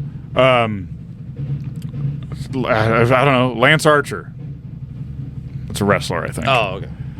And then somebody goes Alan Alda. And then now all of a sudden it's your turn again. Fuck. Now, you just passed this off. You think you're safe, and then now you're fucked again. You just say something, and you just get enough time to take a breath, and then Prater's sitting in the seat next to you, and he goes, Jerry Jones. And you go, fuck! God. It's with Anthony and his when we go to see movies, and they play. I think they just called it the movie game. It was, and I'm nowhere near a movie nerd like most people. Yeah. Obviously, I have the movies I like, but the movie game was you say a title of a movie, you have to say someone that was in the movie, and then you have to say a title of a different movie that they were in. And I'm oh well, fuck me, and I'm I don't want to play. They're come on, man, play. I'm I'm terrible at this fucking game. I will be out. I'm trying to go out as quickly as I can. And this was pre-cell phone, so I was I'd rather watch the movie slideshow before they had videos literally on the digital projectors. Yeah. I just want to watch the slideshow and just read the stupid trivia. I'll listen to what you're doing. I'm like, I don't know actors and movies anywhere close to the way you fuckers do, who, in hindsight, like you went to fucking film school. Yeah, you literally went to film school, jackass. And a lot of you watch all the movies. Yeah. I'm so bad at actors' names, and I'm just like, that guy that was in that thing. Well, and the thing is, you're probably better than 85% of humanity. You're just sitting in a room with people that actively want to play this game, so you're going to get wrecked. Yeah. Yeah. Games are stupid. Anyways, man, I think we've had a great time. We have had a great time. It's been nice. We're like, 2.5 hours, man. That's average for what these podcasts have averaged. Which some people are like 2.5 hours. I'm like, fuck. This is like how I classify this podcast. It's like Joe Rogan minus the popularity and the problems. Because he's popular and people get mad at what he says, but I'm just like, why do you think about Joe Rogan all the time? Yeah. Stop thinking about him. Anytime I meet somebody that talks to me about like, oh man, you listen to Joe Rogan? I go, nah. They go like, oh man, you really should. Like, no. Now I know who you are. I've listened. I listened to a bit of it, and there's some fun stuff. I listened to his latest one with Dave Chappelle because I'm just like, Dave Chappelle's never on a podcast. Yeah. I should probably listen to that. Yeah. This is how I listen to Dave Chappelle talk, and that's the only reason. He's a conduit. But I like the interview format. I like two people talking and chit chatting, and I hope people enjoy me talking to people that I already enjoy. And maybe I can make some money out of this long down the road. No. No. Fuck that noise. That should never. I've been playing music for 20 plus odd years. Well, you don't do comedy. It's a whole different world. Yeah. That's where the money is. In certain ways, maybe. In certain ways, yes. But man, thank you so much, dude. Let's cheers it one more time. Cheers it one more time. Thank you, sir. Yes. All right.